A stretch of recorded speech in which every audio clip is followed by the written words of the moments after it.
everybody. Welcome to season 2 of the Identity Project. My name's Kimberly Koljat. I am your host. And today we're starting off season 2 with Aileen Cho. Aileen, thanks for being here. Yay, happy to be here. Yay. Aileen is a licensed marriage and family therapist. She is a registered drama therapist, a board certified trainer. Should I go through your whole resume? Please don't. She does a lot of things. She's the incoming chair for the drama therapy program at the California Institute for Integral Studies. We'll include a link to your website when we publish, in case people want to learn more about you. But Aileen, thank you so much for being here. I'm so happy to be here. Thank you for the intro. Word. Today we're going to talk about drama therapy and self-revs. Self-revs. Yeah. Self-revs for short. Yeah. Well, why don't we start with, since I know some people who listen to the podcast are drama therapists and some are not, why don't we introduce folks to what is drama therapy? Mm-hmm. Yeah, let's just get us situated here. Word. So drama therapy, the short definition will be the intentional use of theater and dramatic techniques to serve in the purpose of some healing or change or transformation. Right on. In a nutshell. In a nutshell. That's it. Great. And so, I mean, we've known each other for a minute, like a really long time. Yeah. Wait, let's do the math. 16 years? It's 2026 now. Yeah, 16 years. Oh, I'm having an existential crisis moment. Right? The math is mathing. 16 years. Yeah. Yeah. We both went to the same school. This coincidentally the school where you're working now. Yes. I never left. I've never really graduated. Yeah, and you were one cohort above me. Yeah. We were like siblings. Siblings moving through all of the things. So in the program, we learn lots of different, like all the ways drama therapy is applied. There's performance, there's process, there's applied theater arts. Where's your favorite corner right now today of the drama therapy? Oh my gosh. I mean, now that I have been teaching at CIS, but now as I'm becoming head of it all, I feel like I cannot be biased. That's fair. That's a good point. Love all children equally. That's fair.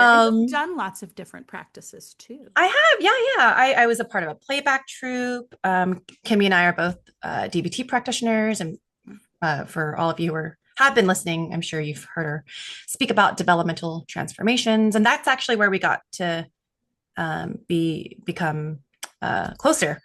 And yeah. Self-revs that we're going to talk about. I mean, but we really train in all, right? We learn about role theory. We do psychodrama, which is a cousin of drama therapy. Yeah. I mean, I do love it all. Yeah. I do love it all. Because each one of them has their own, like whatever approach it is, it has its benefits for different people, different contexts. I feel like, and also like the different work sites that people work at, whether they're in like schools or whether they're working with like there's so many different places. Why don't you share with everybody like different sites? Because you probably know more sites where drama therapists work than I do. Oh gosh. Yeah, I mean, definitely clinical settings, right? Like hospitals, treatment programs, a lot of school-based drama therapy, clinics and centers, private practices, and all the spaces. Yes, with incarcerated folks. Yeah. A lot of in-between spaces. Yeah. Yeah. Theaters. Well, today we're gonna put a lot of our energy towards self-revelatory performance. That's right. Aileen's done a lot of self-revs. We call them self-revs for short, but it's technically called a self-revelatory performance. Do you want to share with folks the history of the self-rev? Yeah. I'm like thinking that you and I are kind of self-rev junkies. I am a little bit. Yeah, we gotta watch ourselves today because this could become like a 5-hour podcast. We could go on and on and on and on. We really just nerd out about the form. Yeah. So the term and the medium has been coined by Dr. Renée Emunah, who is a pioneer of our field and the founder and current chair of the drama therapy program. And it actually stemmed from her other drama therapy model, the integrative 5-phase model, where there's a flow and there's different phases that scaffold into the next. And one moment you're mirroring, and then the next you're doing a full blown performance on something you're grappling with and have some moment of change or transformation. And so I don't believe it started as full blown self revs, as we're going to talk about today. And Kimmy and I will sort of share what we have witnessed in terms of kind of the history and our experience of being a performer, then directing, and now I'm teaching the form and how it's evolved. But it didn't become like a thing until when she started the program, the graduate program in drama therapy. At the time, Kimmy, right when you and I went, there were 2 accredited schools in the U.S. Yeah, it was NYU and CIS.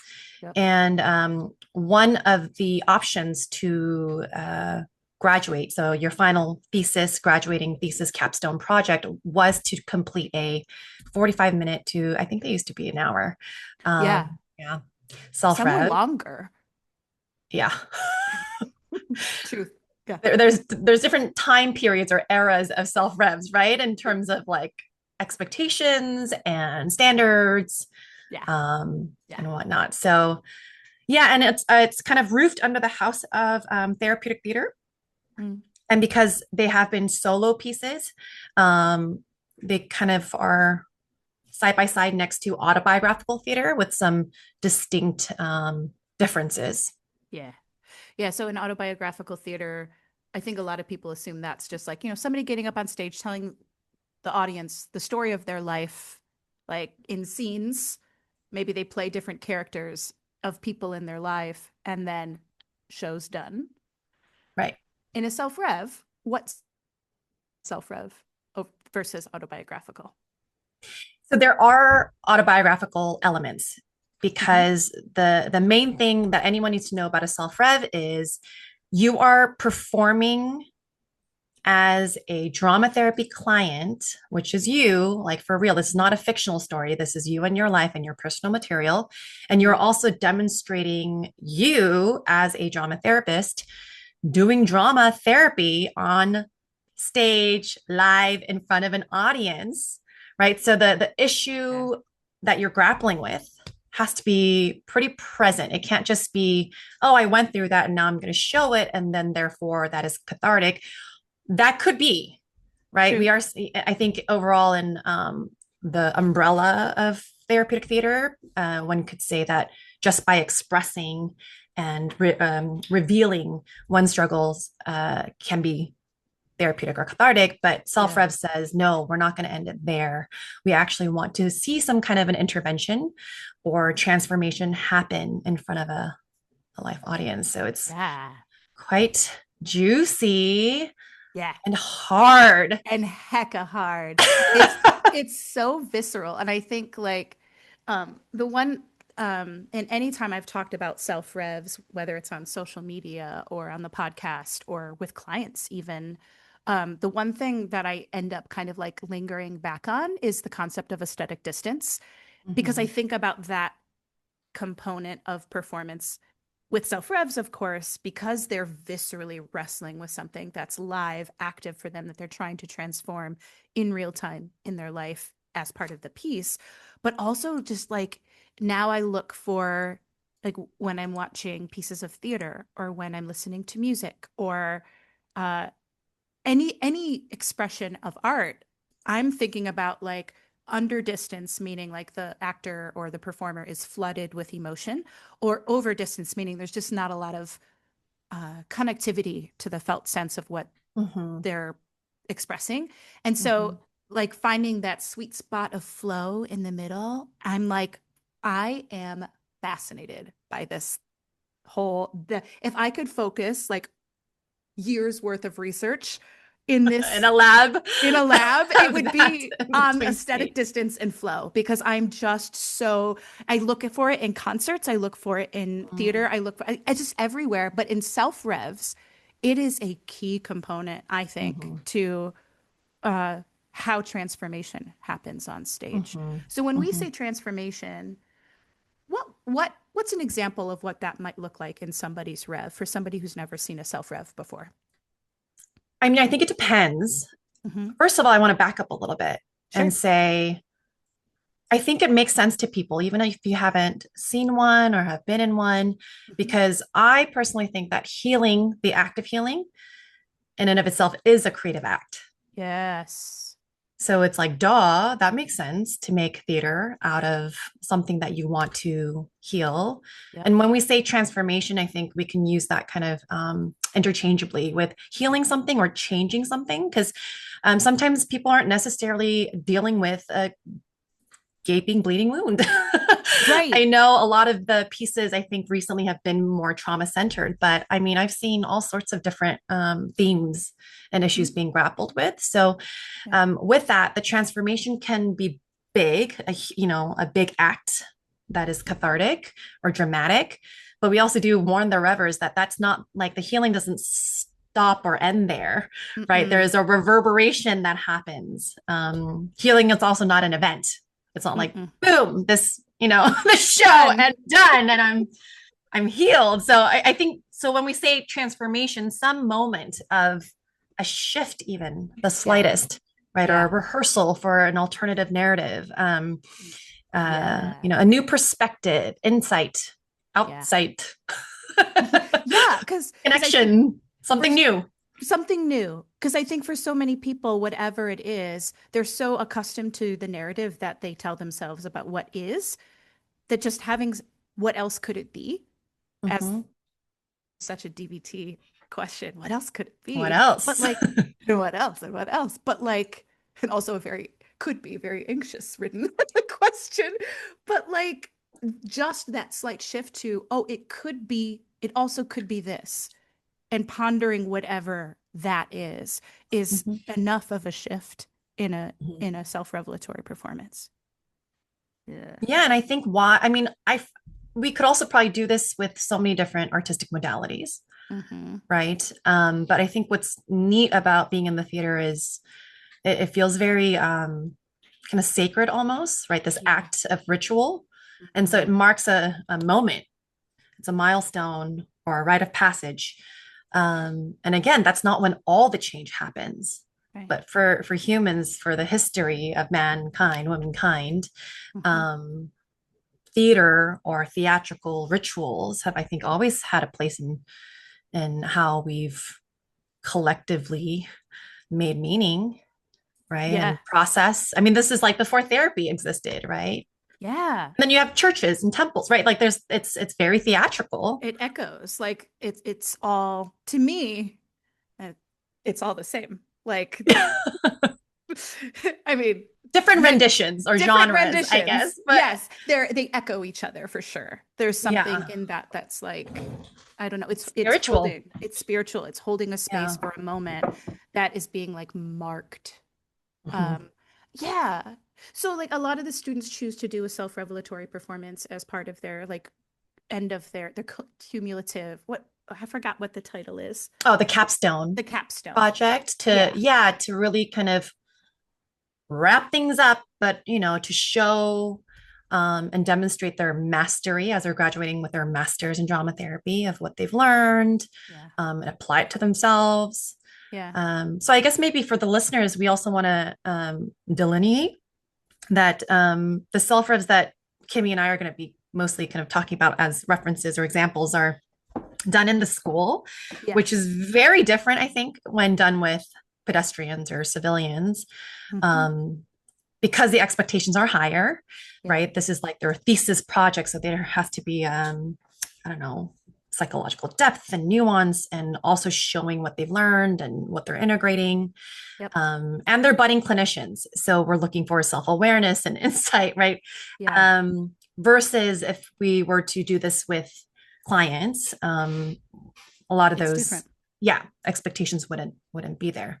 And there'd still be like the theatricality, the aesthetic Mm-hmm. representation of with anyone you'd work with. But at school, because so many of the students options, I'll let folks know students have options for their capstone. They can, do a project, they can write a paper, or they can do self-rev. And a Mm-hmm. lot of students tend to choose self-rev because there's just so many pieces to it, and a lot of it, especially throughout the graduate school experience as a drama therapy student, so much of it is around like you're learning experientially what drama therapy is by doing it.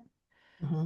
You're also learning about yourself as you're engaging, and like I things people don't know out listening to this podcast. When I was running a mental health program, I had to work with lots and lots of different interns from different programs. And I always found that people who had been through this program, of course, recognizing bias, right? Like I went through this program. We're not biased at all. No bias. Oh, what are you talking about? Self-awareness.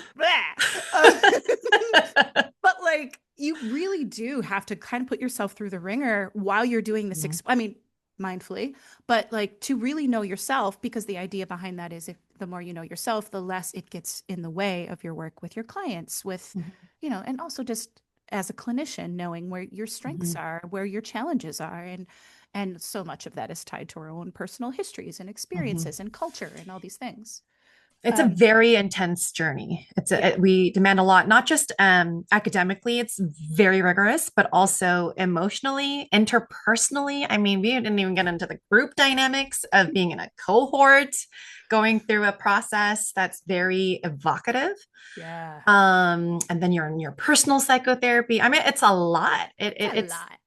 It's like a self boot camp, It is. It right? kind of is, though. And so then it ends with this, like many students choose the self-rev. So they've already been doing this work Right. in classes and with their own personal therapist. And then it culminates by working with a director in this process and then with this teacher. Right. So it is a 4 unit course. So you're in a class with the same people who are going to be performing the same weekend, night or weekend. Then Mm-hmm. you're in your intensive rehearsals with your director. And you're right. So the actual rehearsal process is give or take 5 to 6 months from when it starts with your director, who, by the way, is also a trained graduate drama therapist who has most likely done their own self rev. So they're Mm-hmm. um, a doula or a midwife of Yeah. some sort. And Yeah. to the day of the performance is about, yeah, 5 or 6 months. But like Kimmy said, you learn about the form and you do a little mini 10-minute, um, mini rev, we call it. So you kind of have a seed planted early on and people can be thinking about it for a year or two, or maybe even 3, Oh, for sure. are dreaming about it at least. And I don't know if about your cohort, but our cohort, anytime something happened, because there's just so much that happens and not enough time to process, Yes. we would just look at each other and be like, put it in your rev, just save it for the rev. Save it for the rev. When you get to deep dive, right? And Yeah. everything is just grist for the mill. So it was kind of funny. Yeah, just like save it for the grand finale Grand finale. performance. Yeah. So real. So very real. So the thing that's different in these, I mean, so it gets by the time you arrive at that point in the program, there's so much that's already started to like rumble. And so you go Mhm. through this process of rehearsal with a director. And how, I mean, I can talk a little bit like both of you've directed a lot of revs. I have. Um, I want to say directed and consulted maybe over a dozen, well over a dozen, that's a something like lot. that. It's a lot. Yeah. So, and honestly, like, so many years ago that there was a course in, directing revs. I remember taking Mhm. that and I remember leaving that and going like, cool, I can't wait to direct a rev. But I also was like, how am I gonna, how would I do that? I don't know.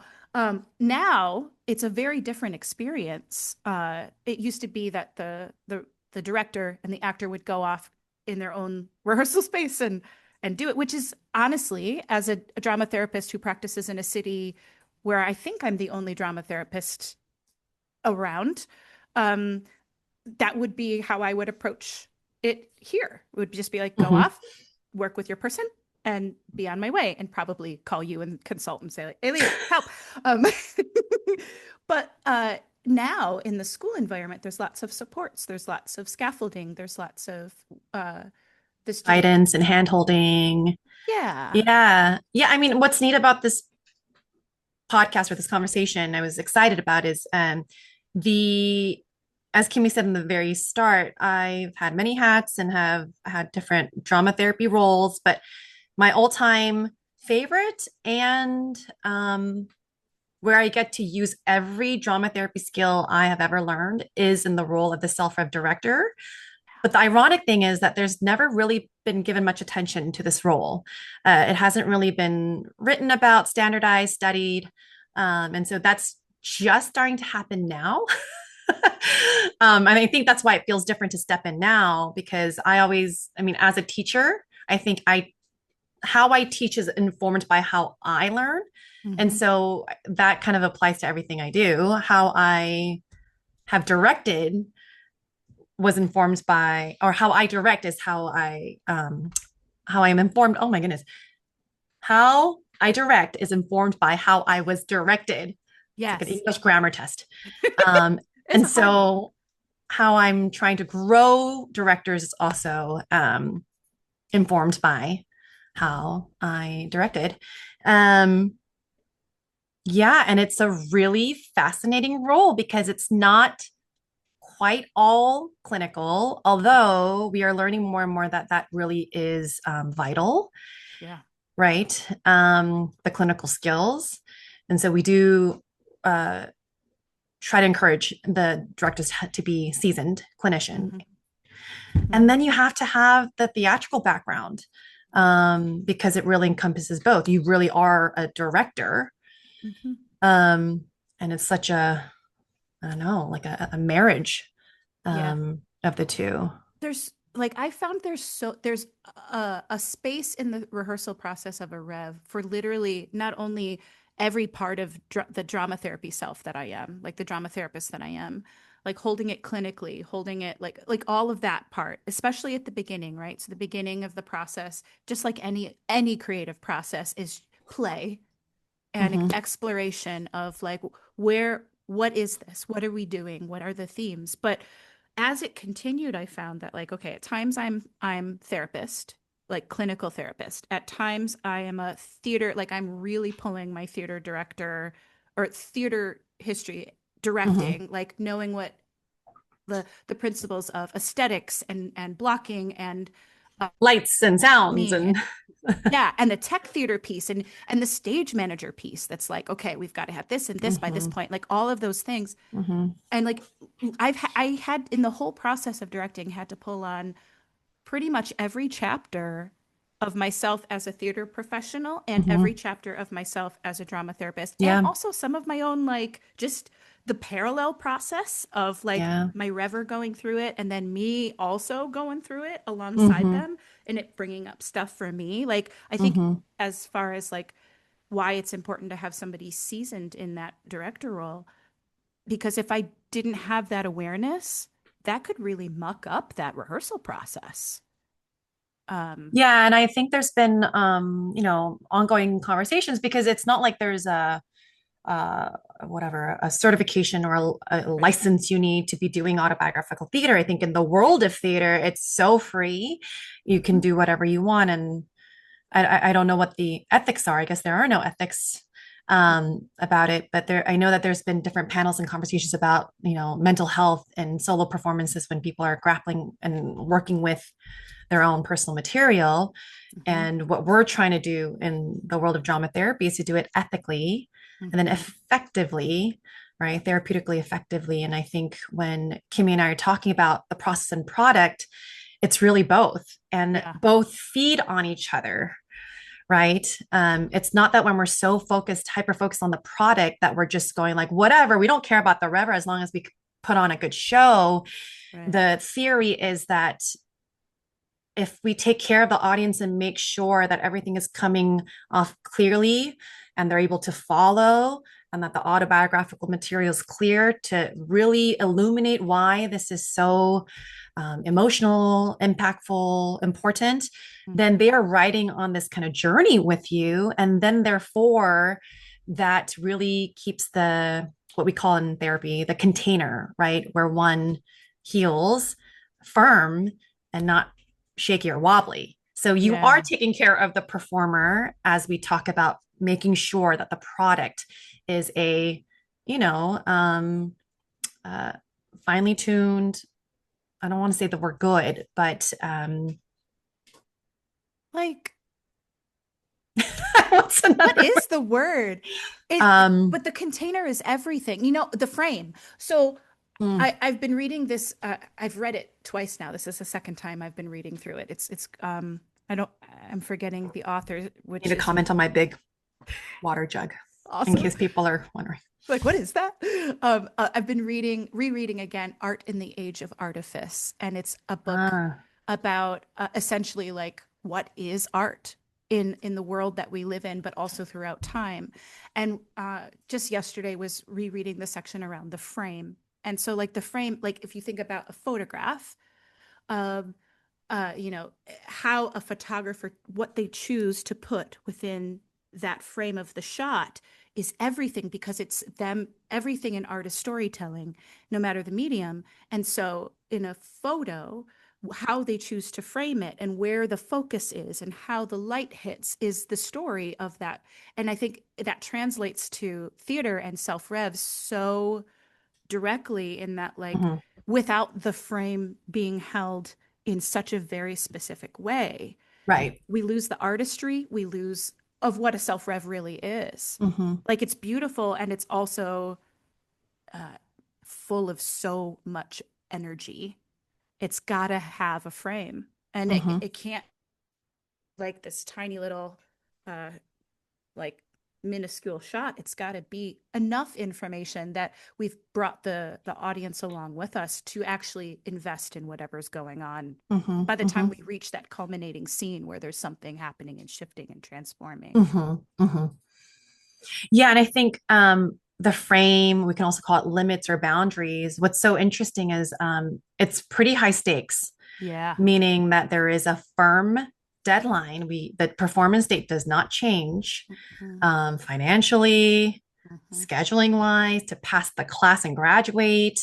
To There's a whole team, right? A technical team, and so stakes are high, and we scaffold that with different deadlines and whatnot. And it's interesting. I'm kind of flashing back to a student, not this semester, but the one before. So a year ago, she had dealt with part of her piece on an old trauma that she said she wrote in her final reflection paper, had talked about in therapy for probably about 20 years with various therapists in talk therapy.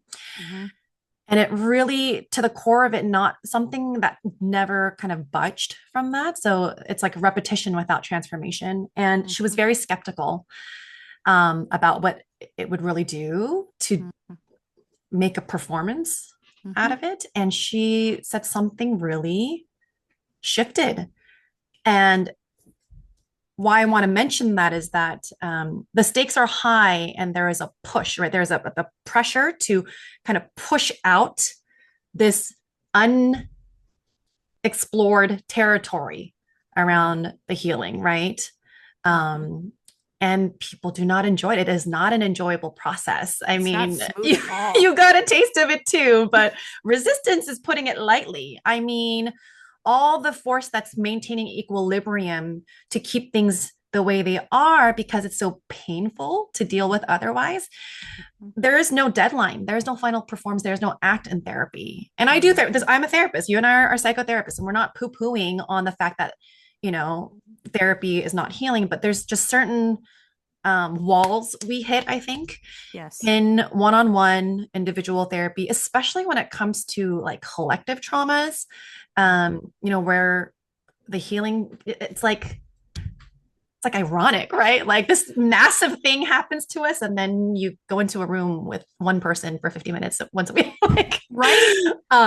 yes, and it can be very powerful and effective. But yeah, so I think I always tell the students, the motto or the mantra we're going to adopt is whatever is in the way is the way. So the thing that you Yes. keep complaining about or avoiding, or like when you have the thought of like, oh, if only this was not in the way, then I would be so creative and free. No, no, no, no. That is That what is. is making the creative juices flow, because creative means it hasn't been there before.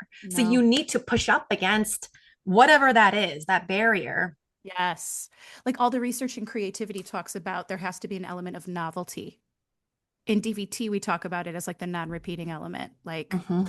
the emergent that comes in and then you're like, ooh, what's that? Or oh again, whatever the feeling around the novel idea or feeling or whatever it is comes in, that has to be part of that process, or else Right.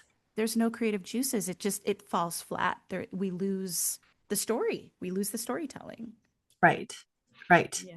I have another example. In Okay. this last semester too, we had a student who, um, her practicum, so this is where the students are sort of interns at their clinical sites, Mhm. was in a memory care with the elderly. And so that's been her year-long practicum site. And she's been living at home with her grandmother with dementia for like over a decade. And in the process, she's like trying to do her, write her script and rehearse and come up with, her self-rev. And for a few weeks, it was like, it's like I'm trying to focus. And then my grandma's asking me, like, what's for breakfast? And what do you do? Like the constant uh, distraction. And we were like, Mhm. why don't we put her in there? Yep. And she became a full blown character in her piece.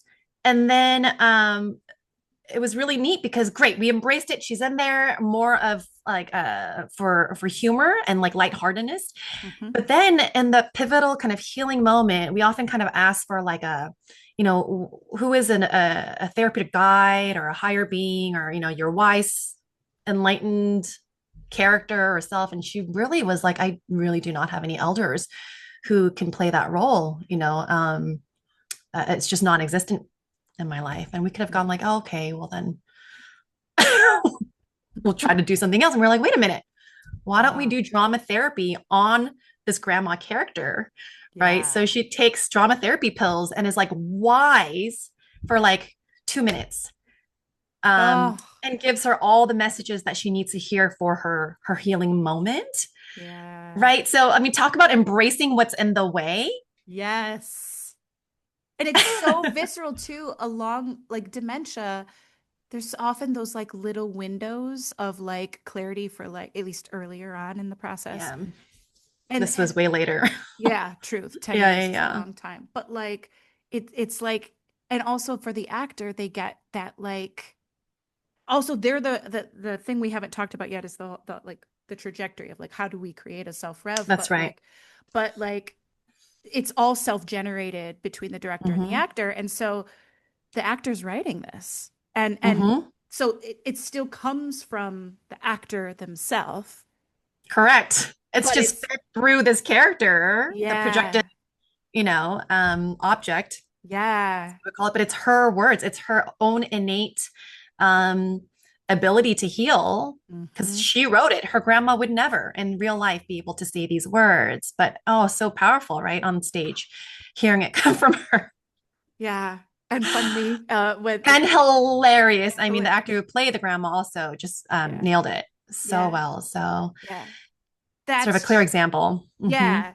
So let's use this as a jumping off point to talk a little bit about the process too. So like Let's do it. at the beginning of a self rev, the actor might have ideas of what they think the rev is about.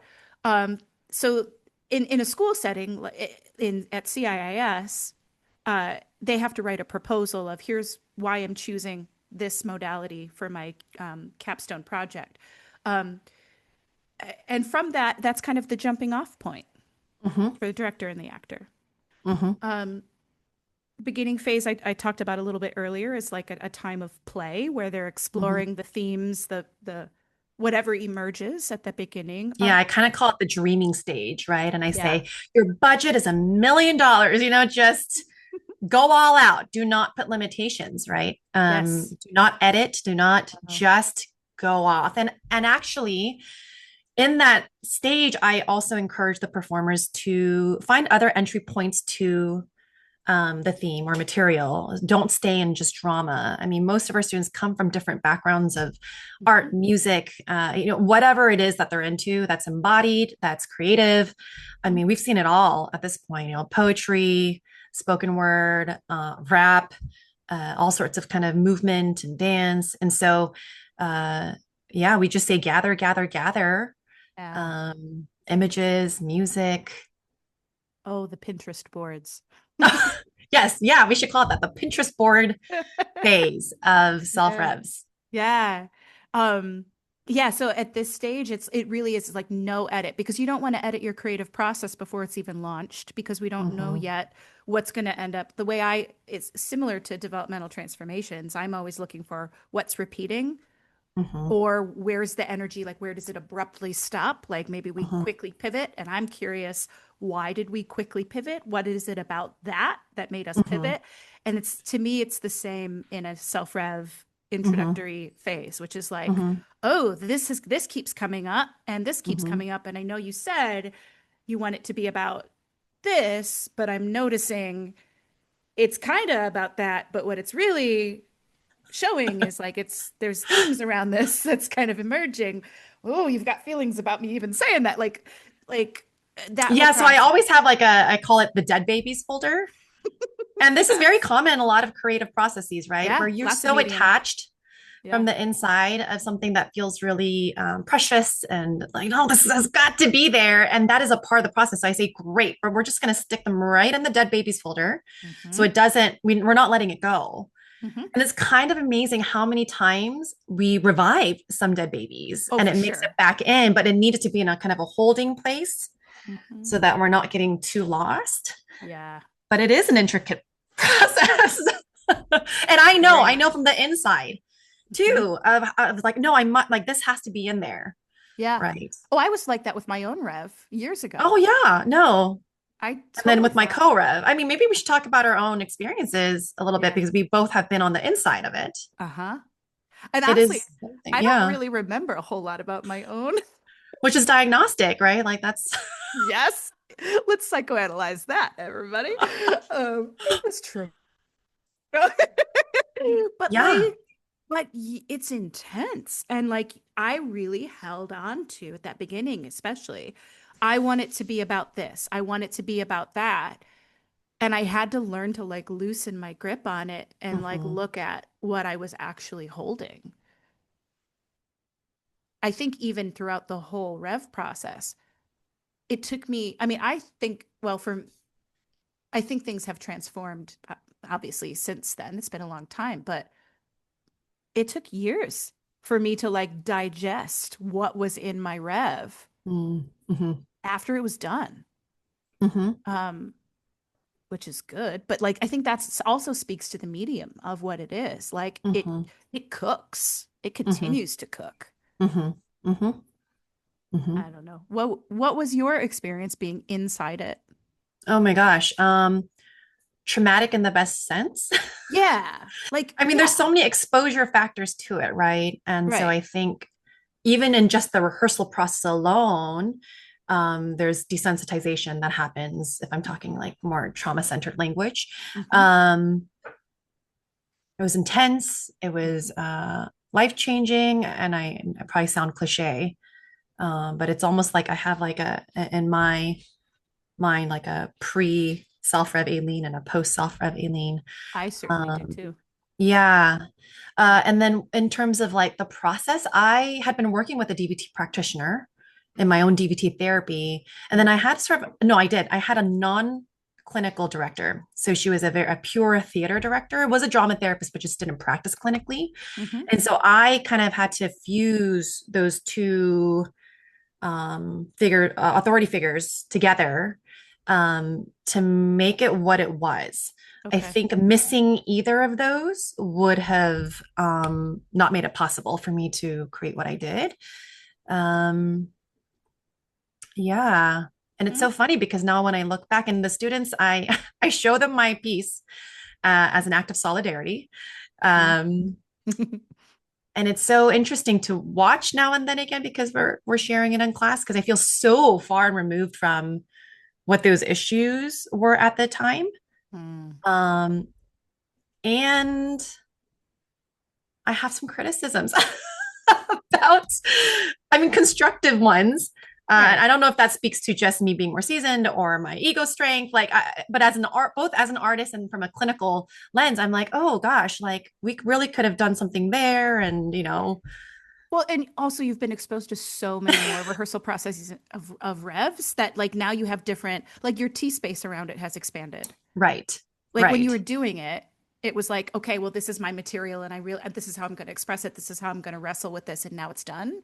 Yeah. And you also had your director being like, we want to express it like this, or we could express it like that. And now that you've been on both sides of it and seen other Hmm. people tell their stories through this medium, there's just Hmm. more things to pull from. Yeah. Yeah.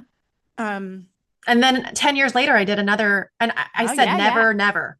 I said, So did never I. will I ever do one ever again. Because I mean, I tell my students, any students who have like chronic illnesses, from what I've noticed from like my colleagues, is that people get really stressed. I mean, you really pierce through Mhm, whatever threshold you thought was like your limits.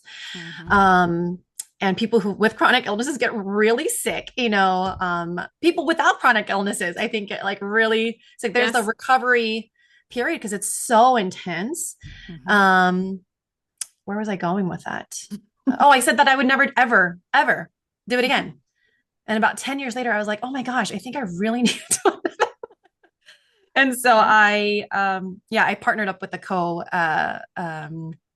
co-rever. So we coined the term co-revelatory performance. Mhm. And Sarah Harkness, who I'll give a little shout out to. Woo, woo. Another fellow drama therapist and self-rev director has taught the course.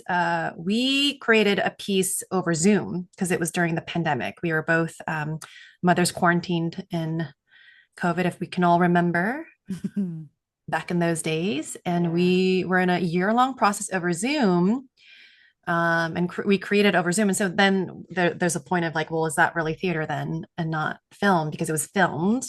Right. Um, and the interesting thing about that was we were like, we've both done our pieces, our individual pieces, and we're both directors.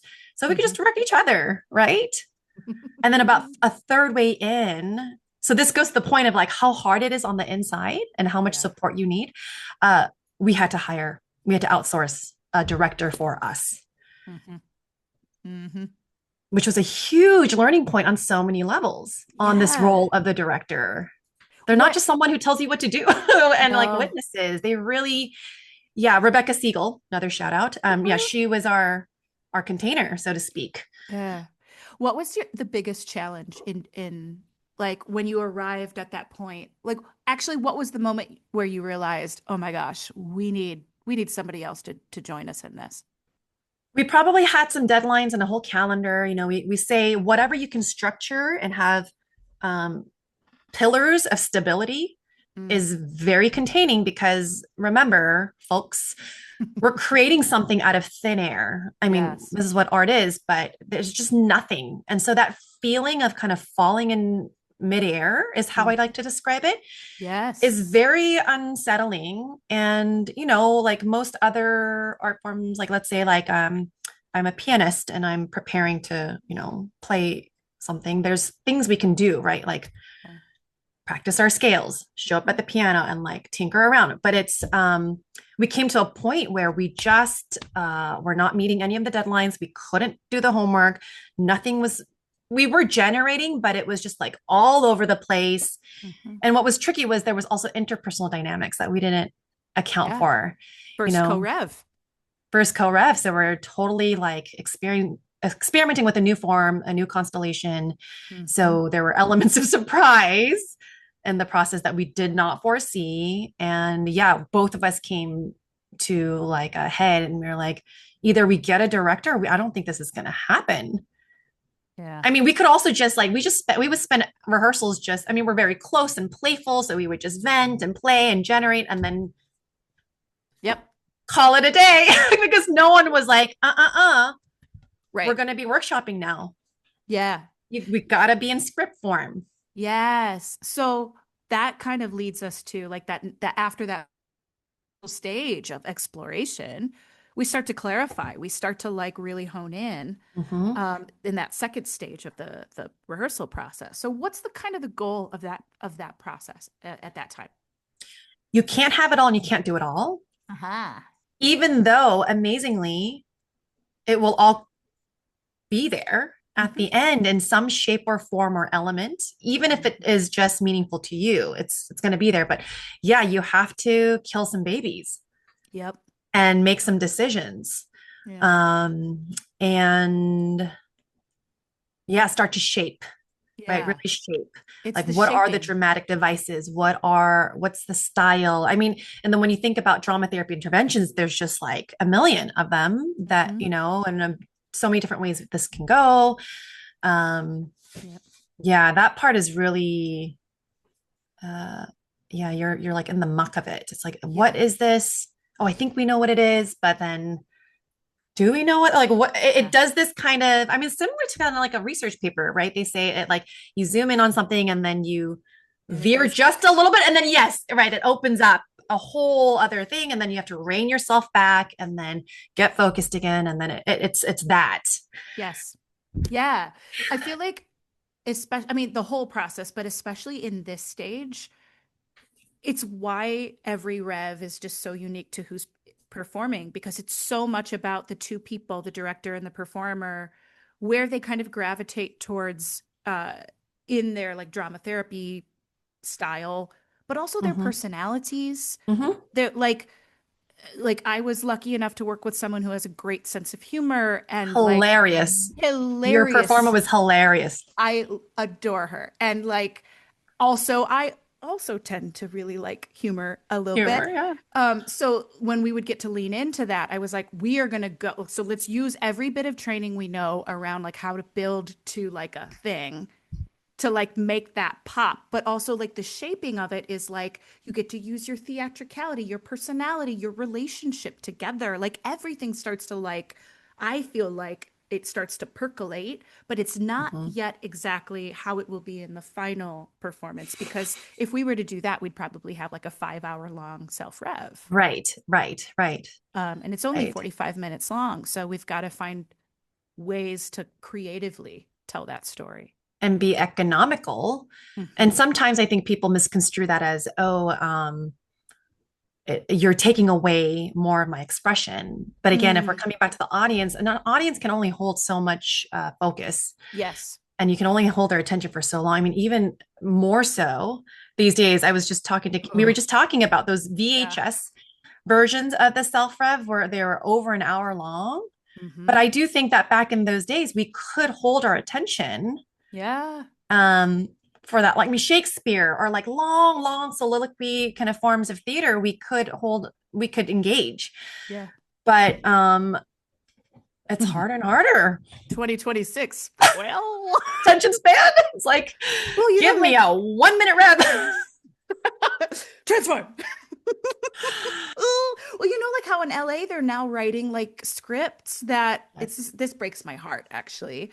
They're like dumbing down their scripts so that people can be on their phone and kind of pay attention to what's on the bigger screen. They're called a vertical storytelling or Yeah. vertical dramas or something like that. Yeah, like you Awful. Like it's the times we're in. it makes me want to throw up in my mouth because I'm just like, wait, but there are those of us that are like really deeply craving, like, I want transformation Long in the form. art I Yeah. consume. Yeah. But nope, we're gonna just mm. Yeah. Yeah. The long form.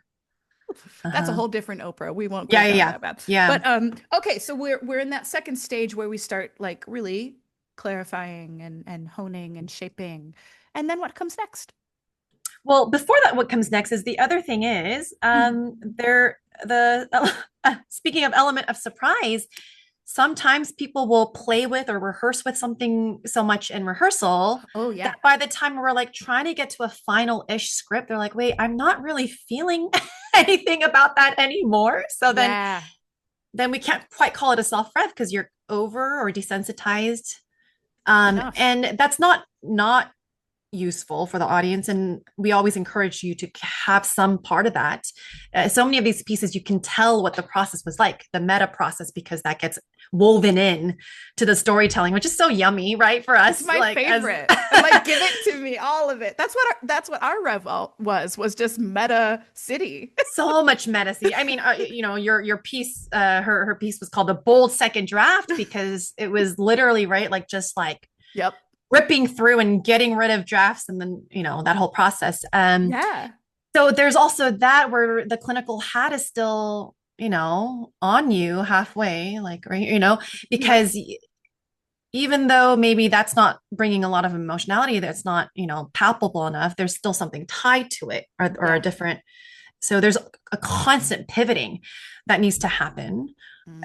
And I've seen people throw out literally their entire draft like 3 weeks before and like start a new one. I mean, your person was still on the nose of what they were working on, but Yeah. we Yeah. get people who are like, well, a brand new, Like a brand new, brand new. like starting from Yeah, it's like not recommended, whew, but it is, yeah. I would cry As what, the director or the as the teacher director, or probably both, as the teacher and the director. I'd be like, and the You threw performer? away and the performer, because like, what are you doing? The element of surprise seems very exciting to you. Surprise, that's what the title of my piece is. Surprise. Um, And then speaking of that, there's all these unaccounted for and unscripted elements, Oh, right? yes, yes, There was a yes. question about like how much of this is improvised and scripted, and we actually want you to write Hmm. a script that we're able to follow through. Again, the limits and the boundaries that allow creative expression. Yep. Uh, because we as the witnessers need to understand what's happening, and we're checking for that, right? That the instructor and the director, the Hmm. technicians need to know very clearly when the cues are, so you're being held by the technical aspects of the theater. Yep. It was so funny because last semester we had a dance theater uh, performer and a professor, and I remember, I think it was the first day or the orientation, he was just like, I don't write scripts. And I was like, what do dancers do? They don't have scripts. Mm-mm. It's like the blue girl jumps and then the light comes on, and then when the green frog does the roll thing, then it's the cute. Ooh, And I said, well, I guess we're going to learn how to write a script, and yeah. he did. Which I think also highlights the fact that, like, depending upon the performer and their history, like, there's going to be like growth edges in very different corners of the Yes. process. Yeah. Yes. Or sometimes we'll have someone without any theater background who are beautiful, excellent writers, but then to think, how much of this can we show versus tell, Yes. And which is also a big challenge. Yeah. there's so much in the showing. I think like that's the I mean, that's why we're in the theater, right? exactly, And I say exactly. the rule of thumb is, if we can listen to this on a podcast, we got to work on that. Yeah. Yep. Why are we in the theater? Why do we have real bodies in the theater co-regulating with us? Yeah. And so to speak to the unscripted moments, the elements of surprise, right?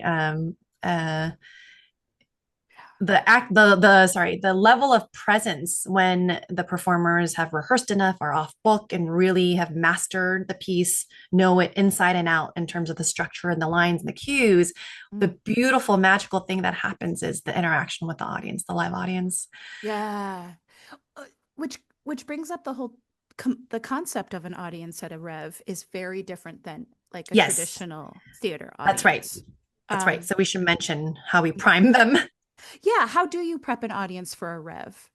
Yeah, so it's not completely a closed or private group. I know there's other therapeutic theaters who do that. It's not quite public either, but we do have people. I mean, I don't know, could be almost half or a third of people who don't know the performer personally. And Mhm. so the instructor or the MC of the night will come out and say, the final ingredient, or the final ingredient to this kind of healing process is the audience, the compassionate, empathic witness, and that the Mhm. role is not to just kind of sit back as like a passive witness being entertained, but to really actively engage, Mm-hmm. laser beam support from their seats. And because some of the material is very evocative or triggering, we say to take care of yourselves by identifying like what is coming up for you and hope that Mm-hmm. some healing happens for you. And I mean, if I've directed 10 or a dozen, I've probably watched at this point like 100 Yeah. revs. And as an audience member, I've often left healed, right? So Left with something like that I yeah. didn't know that needed to be healed. Yeah.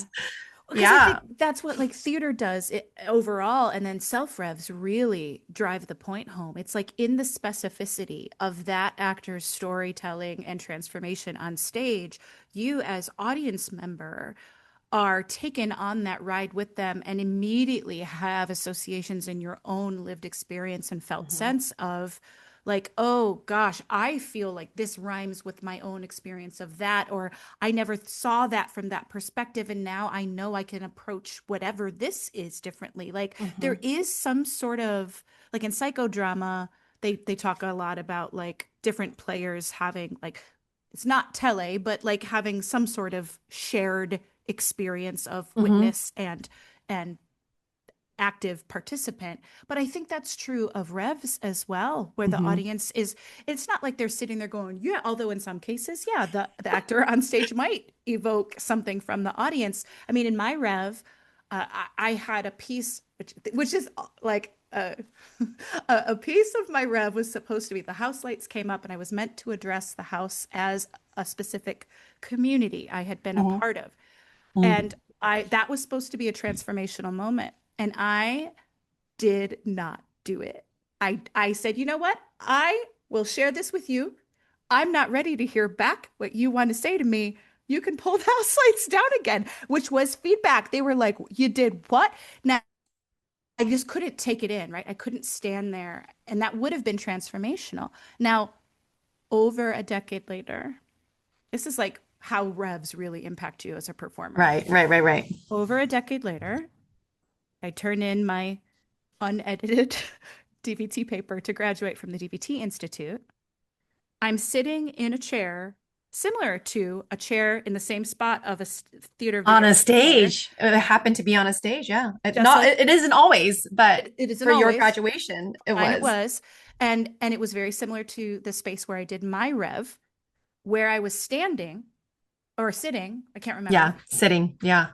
asking the audience to engage. And then I said, actually, no, but in DVT graduation, you are meant to sit there and take in what the audience has to say to you about who you are as a practitioner, uh, their experience, what all the different feedback they have for It's you. so intimate and So, vulnerable. so much. And it's really a practice of like, can I take this in? Can I take Yeah. this in?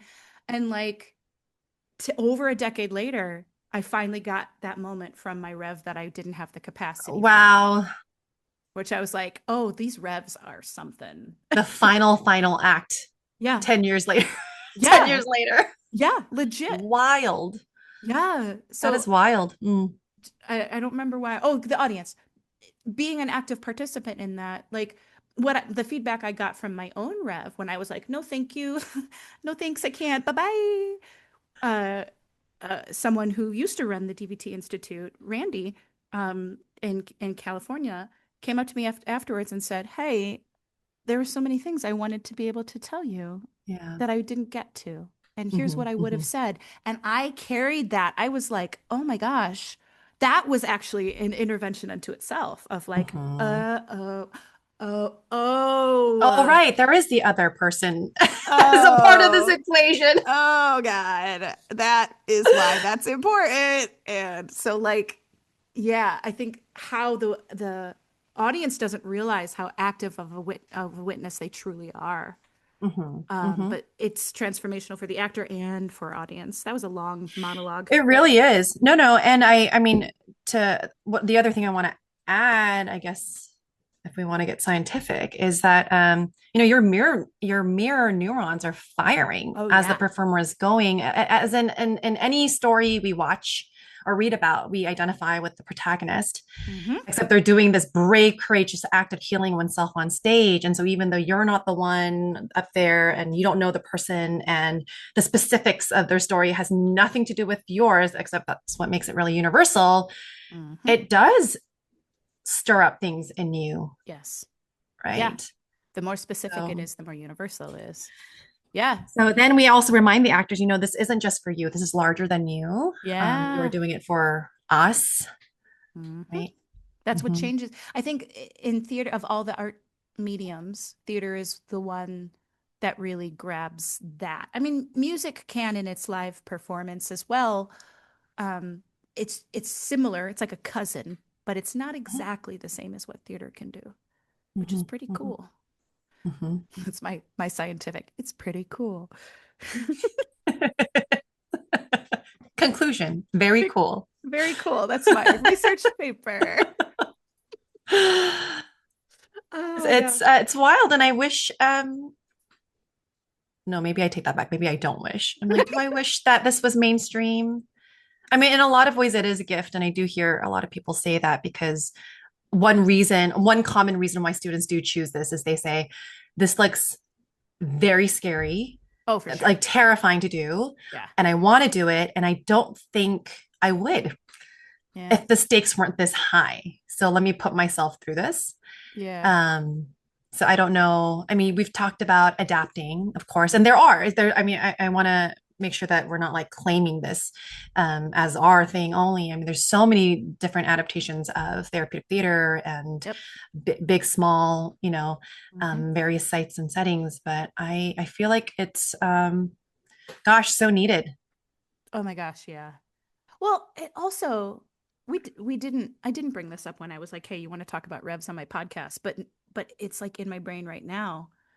In a world that is living online and social media where everybody's a protagonist, revs end up becoming this grounded version of, like, I feel like online worlds are very ungrounded. You don't know who your audience is. You don't know, like, It's kind of untethered. it's Uh-huh. untethered. Hmm. There's not really a container except for the little box that you're, I always say I'm talking to a green dot. Like, it's like there's a dot. Projecting onto. Yeah, I don't know who's gonna watch it, but here you go. Here's me babbling about cheese. I don't know.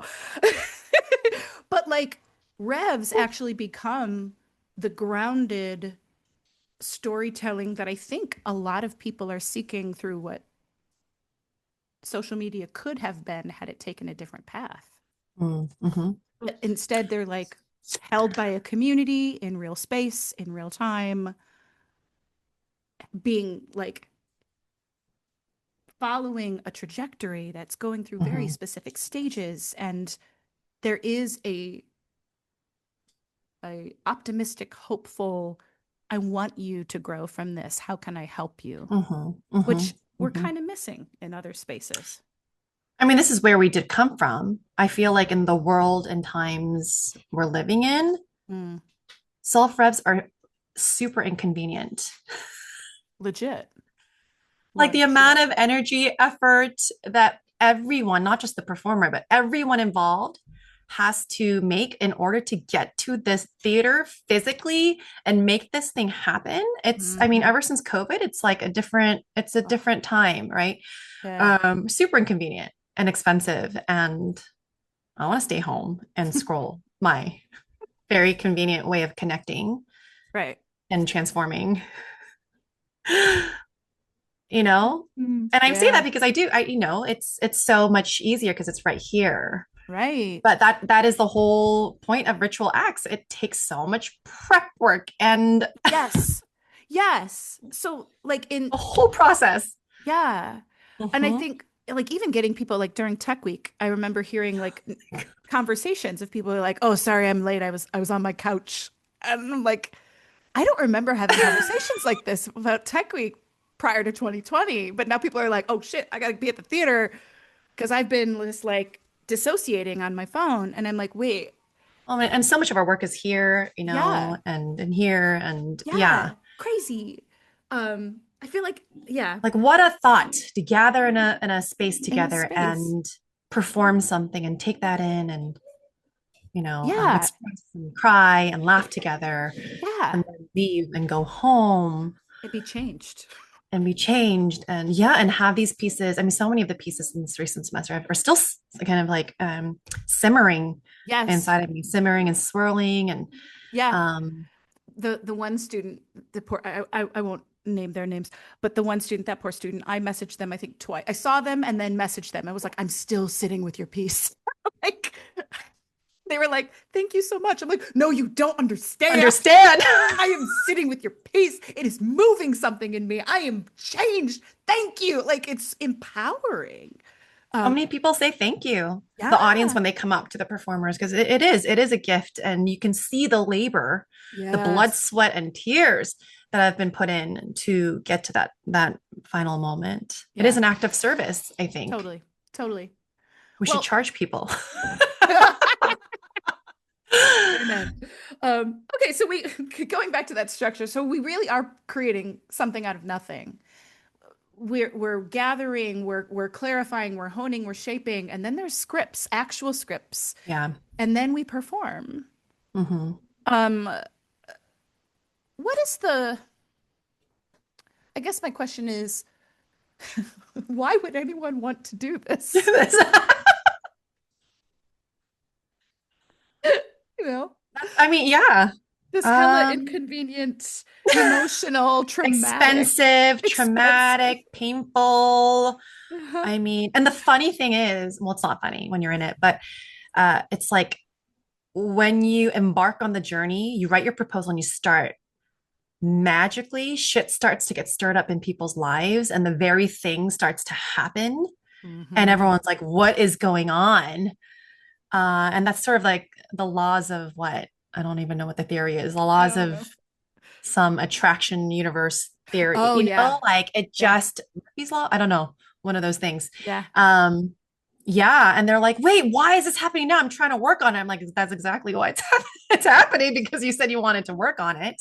Yep, um yep. yeah, it's so why, I mean, there's some selling points once you're on the other side, right? People say that was so worth it, that was so special, that was so meaningful. Your person was like, I'm a believer now, and I was like, were you skeptical the whole time? I And she know. was I was like, like, wait, what? yeah.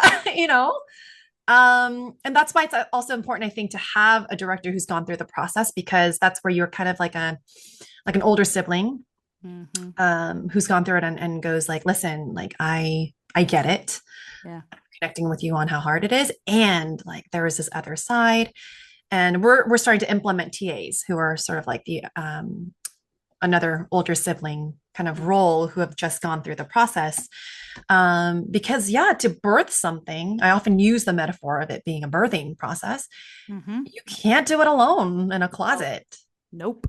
It I mean, has to you could be. try, You but I could don't know if you it will try, be but the you same would thing. it would probably be meandering and like not really have a lot of focus because it really needs being held by multiple people with different perspectives to say, Mm-hmm. what about this? Mm-hmm. Mm-hmm. Tell you when to push, tell you when to breathe, tell you when Yeah. to, yeah. Yeah. Yeah. Um, but we do need more studies and research on it. Hmm. Like hopefully, if we're talking about the future, um, Hmm. my dreams are to conduct some studies on the therapeutic effectiveness, or actually even like just what it does. Maybe the Yeah. study will be like, stop doing this. This is very unethical. We got harmful, very harmful. Harmful. Um, Oh you know, no. I or maybe doubt it'll it. say very cool and harmful. Conclusion. Very cool. Don't ever do it. Do it. Yeah. Yeah. So, Yeah. Yeah. So in an like, academic sense, I would love to do studies. yeah. Um, if someone wanted to watch a rev, Yeah. how do they go about doing that? It depends on who the someone is. Um, Most of our students consent to it being shared, not like on a public platform Hmm. like YouTube or anything, but for educational purposes. So it's not too hard to get your hands on one. Yeah. But that's also an interesting experience to watch a rev by yourself. Um, I will say, so like when you're in school and they're like, go watch revs so you can understand what they are, and then you're going to make a mini rev at the end of your first semester. So my first experience before I ever saw one performed in real life was Huh. watching recordings of other Oh, people's same. revs. And I Yes. thought, this is stupid. Why? I just thought it was kind of pretentious. Like, this is totally showing you like the culture that I grew up in. And then I show up in San And where you Francisco. were. Yeah, yeah, Yeah. yeah. And where I was in my journey of life and all the things. I was like, this is stupid. This is pretentious theater crap. Uh, this is self-indulgent. Oh, talking about Oh, we haven't talked about, self-indulgence. we touched on it. We We just did. didn't label it that. That's But maybe true. we should highlight for the audience, the word, I kind of want to change the terminology, but I can't think of a better word. Hmm. There's a concept and a term called self-indulgence in self-revs. And that's essentially when something feels really good to you to say and express as the performer, but that Hmm. doesn't necessarily invite the audience in or give Hmm. them new information or serves as like a therapeutic driving force. Hmm. That always has to be negotiated with a very trusting director and instructor, because Yeah. I will say from the inside, those points feel very important. I feel like they're everything. They're the biggest part of shaping the whole piece Uh-huh. because if we miss them, we've lost the audience, Mm-hmm. I Mm-hmm. think. Mm-hmm.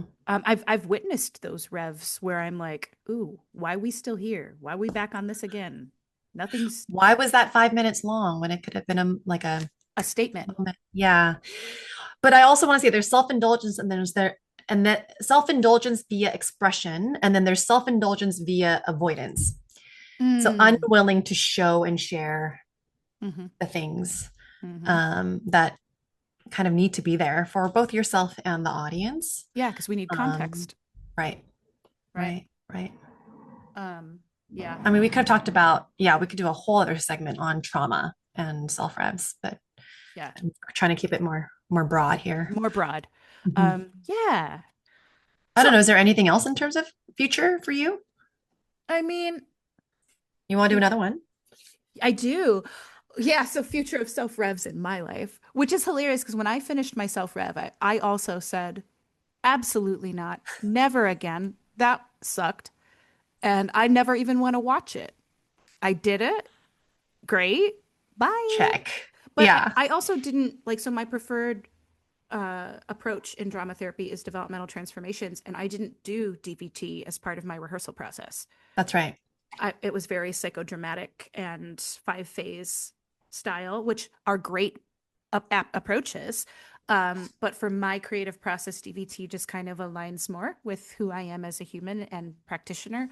And so I think one of the coolest things that came out of me getting to direct this year was, or last year now, was getting to use DVT in the rehearsal process and I didn't realize how much I actually just think in a DVT mindset at all times. And so even through the directing role, how I held it felt like a play space the whole time. And Whole time. Yeah. I feel like now I just want to do that. I want to direct more. I want to, and for the first time said, okay, Aileen, what if I did do a self rev again? And you were like, do it. Do it. Yeah. I think I'm also super interested in the research because there's Not not. specifically on self-esteem. I think there was a kind of a survey study that they did on some graduates, Mm, and we're measuring certain things. mm, I still have a really hard time trying to locate that article. It was when Antonio was still on faculty, and Gary and Renee, I think, wrote it together. mm, But I do want to say when I did it again for the co-rev, we didn't have to do it. It was not required or mandated for a class or anything. It was yeah. really because we do remember jointly, I think I could speak for Sarah, the therapeutic values of it. And, we were like, we need to do something. Mm, Uh, Actually, we were inspired by Katrine Debon, a shout out, oh, and my director, amazing. Christina Lewis, who Hmm. did a sort of a co-rev-ish performance during COVID that was recorded, and they presented it at the NADT conference. Hmm. It was a little bit more looser or abstract. They didn't want to put it in a confines of a revelatory piece. And we thought, oh my God, that looks so fun, because we're doing it together and it's creative.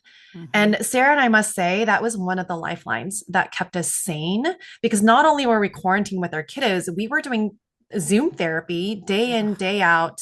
Yeah. And we were just going absolutely bonkers. And so the reason why I think it's a good idea that you do it, or why I'd highly recommend it, is a lot of parts of it was so much fun. And to have this creative project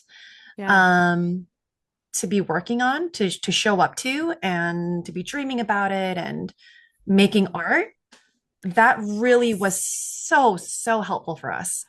You and I have talked about this in the past, about how both of us are the kind of humans that are like, actually, when it was about doing another rev, but just the idea in general, like how through this whole process, I've realized as a creative human, I have to be making something. Yeah. In order to feel like alive in the world. And like, I think I've gone through periods of my life where I wasn't creating, I was consuming more.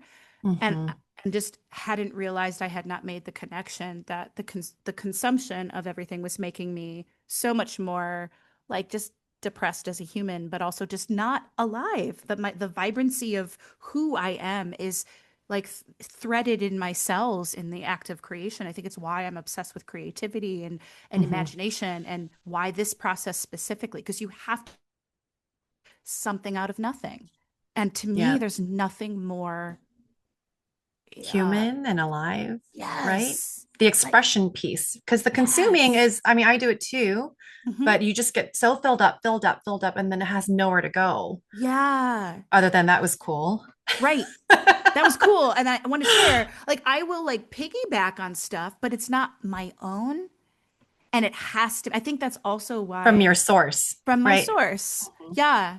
So like, sit me down in front of a drum set. Heck yeah. Get me singing? Heck yeah. Get me doing this? Heck yeah. Chalk on sidewalk? Chalk on the sidewalk. Yeah. Yeah. But like if that's not like yeah, so when you say like with the future, I'm like, oh, it's that. But we've talked, yeah, I just had to mention that as part of the podcast. I hope so. I can't wait. I can't wait to see your next self-rev or co-rev. Yeah, you and me both. I don't know. I still have a few more years before I want to do another one. That's fair. That's fair. Oh man. Well, we should probably bring our conversation to a close. Aileen, thank you so much for coming on. If people want to like learn more about you or get in contact with you, where can they find you?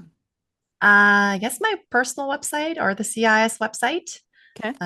Should I say it out loud, or should I give it to you? I'll put it in the description of the podcast as well. Great. My actually Instagram handle, Kimmy's been inspiring me to be more active on there, as Aileen _B_CHO. And then my website's the same, www.aileenbcho.com. But you'll mostly be finding me in CIS related things. But yeah, this was so much fun. Yay, thank you for having me. Woo! All right. Thanks. Finally, everybody. We made it happen. I know, we've been talking about this for maybe a year. Awesome. Bye. Bye.